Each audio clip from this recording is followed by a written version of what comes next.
So I got the Equinox 11-inch coil on. Let me turn this off. Got the 11-inch coil on. I've been struggling because this big coil, it just, the balance of the machine, it just makes it so nose heavy, especially with this shaft on, with this Detecting Innovation shaft on. It makes it really unbalanced, so it makes it seem heavy. And the Equinox has such a long handle on it, and it's round. I just can't get a good grip on this machine here. And the arm cuff is so big that it just wants to wobble with this big coil on it, with that much weight on the end of it. It just wants to wobble and go like this, you know? It wants to go like this. And I don't want it doing that because it falses. When your machine goes up like this, when you're pinpointing or when you're swinging, you're gonna get falsing. A lot of falsing. I got a target down here, and let me just flip my hood off here because I don't need it. My last video, the whole video had my hood in front of it. That's why I just started this video just now, because my last video did not turn out. Most likely it did not turn out.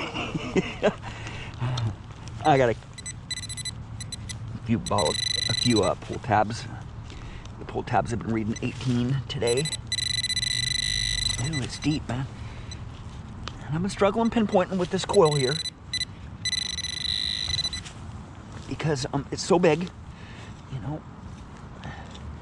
It just takes me a lot longer to extract out my targets here and to find them, whatnot.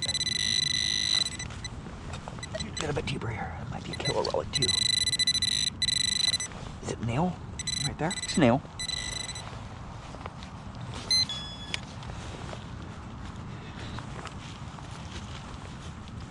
So I find myself digging a lot of deep iron. When the bigger coils that I have, I spend a lot of time digging deep junk, deep nails.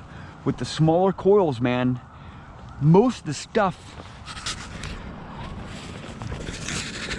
that you're gonna find is gonna be within 6 inches deep. So why have a huge coil on, right? And I can swing a lot faster with that smaller coil. This big coil, I can swing about half the speed. And it takes me twice as long with this big coil to find my target because I can't identify how deep that is, determine how deep that is just by the tones because it's such a big coil. And in trashy areas where I like digging at, this big coil is just not going to cut it because there's just too many targets within the field of that coil, and I can't pinpoint. And being able to pinpoint and isolate a target when it's next to a bunch of trash or next to a bunch of same range targets, like if you have a bunch of like a coins, an area that has a lot of coins in it, being able to pinpoint those targets out fast and get them extracted out fast is essential, you know, to paying for your detector. I don't think I'll ever be able to pay for this detector in clad because it's $1,000. You know, it takes a while to get $1,000 worth of coins, and with the simplex, man, all it takes is a few months, man, to get $1,000 worth of coins because the thing it just performs very well and it's a super cheap machine. Well, let's continue digging here. I'm going to do the camera flop there. Straighten it out, and I will not use my hood, even though it's starting to rain. It's supposed to get really windy and rainy here in the next few minutes, but I wanted to come over here to the...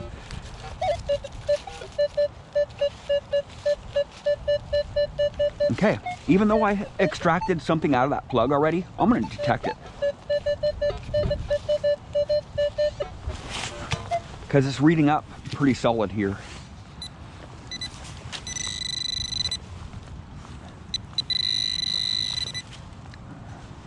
Pull tab in with a nail, or is there a relic? Come on there. It is a beaver tail right next to an iron nail. That's why you keep on going, man.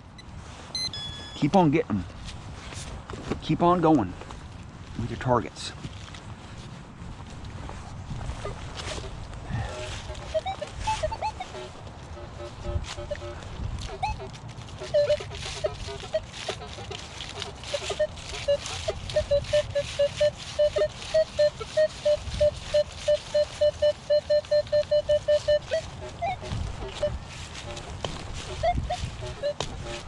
I'm digging way too deep of a plug here. I think so. I don't know. I'm not sure yet. No. See, it's just hard to determine by the tone how deep your target is with the bigger coil, with the 11-inch coil. I've always struggled with this 11-inch coil on this Equinox here. I'm just not really into big coils, and this one I'm especially not into because it makes the balance of the detector just so awkward to swing around. A little bit of a relic right there. Look at that. Part of a spoon or something? No. Some copper. A little bit of copper there. Actually, I'm gonna pinpoint that again, just to make sure. Look at that green soil that came out of it, man. Yeah, lovely stuff. A little bit of relic. There's an area right around here is where I found that epic huge buckle. That iron buckle. It was about this big, man. Just a honker with the clasp on it, man. It was fully intact, man.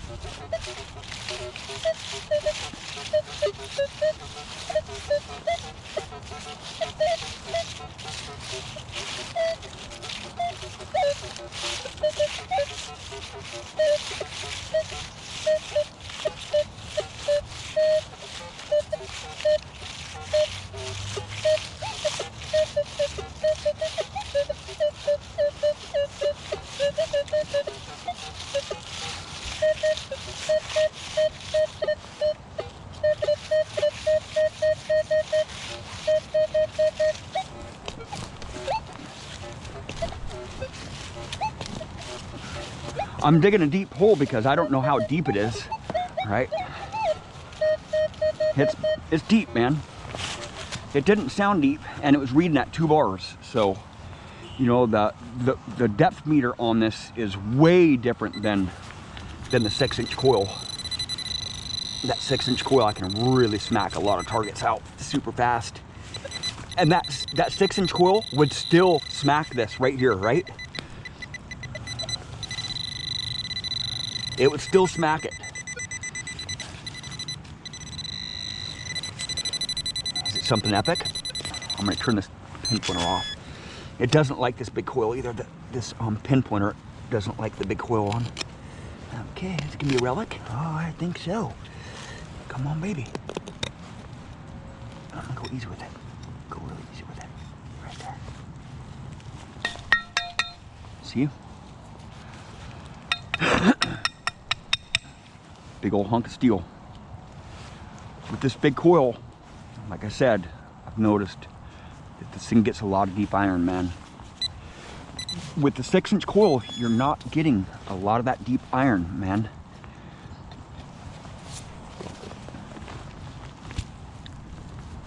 What I've noticed, I don't get nearly as much deep iron. And the deeper targets that you get, the longer they take to extract out, so you're getting less coins, right? The coins are near the surface.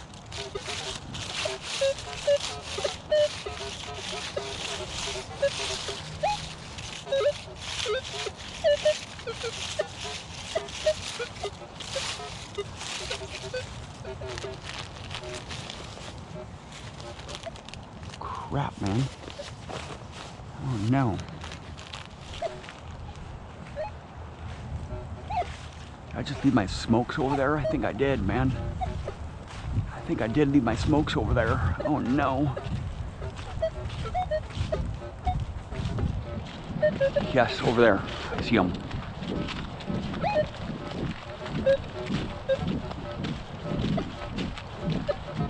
I changed my batteries in my pinpointer. I keep them in a pill bottle so they don't get wet and damaged. If you take a pack out metal detecting and it's raining like this, a pack of cigarettes, they're just gonna get destroyed, man.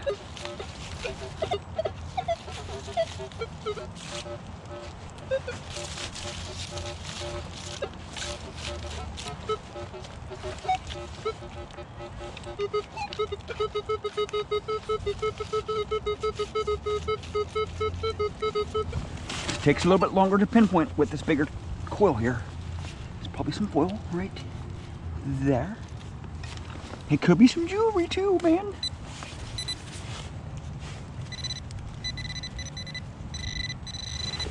It's a pull tab. Or is it some jewelry? Did I break it? I just broke it. No, I didn't break it. What the heck is it? It isn't jewelry. No, it's not. It's part of a phone. It says okay on it. Okay. See? Okay. Right in the center button. On a phone. And it's starting to rain, so I don't know what I'm going to do with my rain gear here, man. My hood wants to pop up over my camera with my new coat here. It's not a new coat, but it's my work coat. It's a Gore-Tex rain gear. Because I knew it was going to downpour today. It's supposed to really get windy and rainy here in the next hour or so. We have a big storm coming in for the next week or two. The next week. It's supposed to be really rainy. And I'm liking that. That pleases the Paystreak when it rains like this.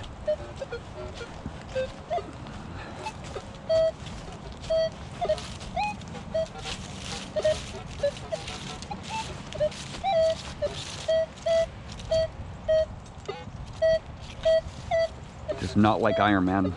Big iron. Oh, shot.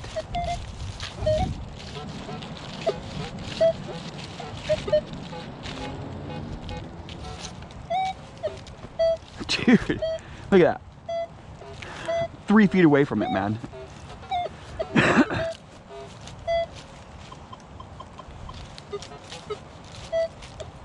Still 3 feet away from it. Still hitting it. 3 feet away.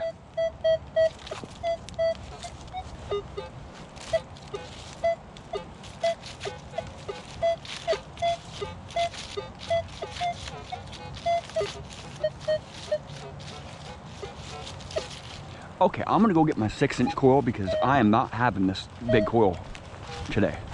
I'm just not into it, man. I'm extracting a quarter of the targets out that I would normally be hitting with my 6-inch coil. So I'm gonna go get my 6-inch coil, strap it on, and go start smacking some targets out of the ground because this big coil, just so slow, man. I can't swing nearly as fast.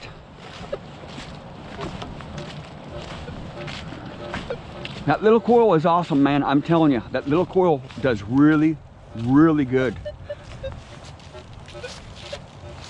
I'm sure this might be good for like a farm field or something, but for my style of hunting and for most people who use the Equinox, they're gonna want to use this big coil. And but I'm just not into it. I just have my preferences. I want to get a lot of targets out fast, you know, and this is just not gonna cut it. Well, thank you for watching. Please subscribe.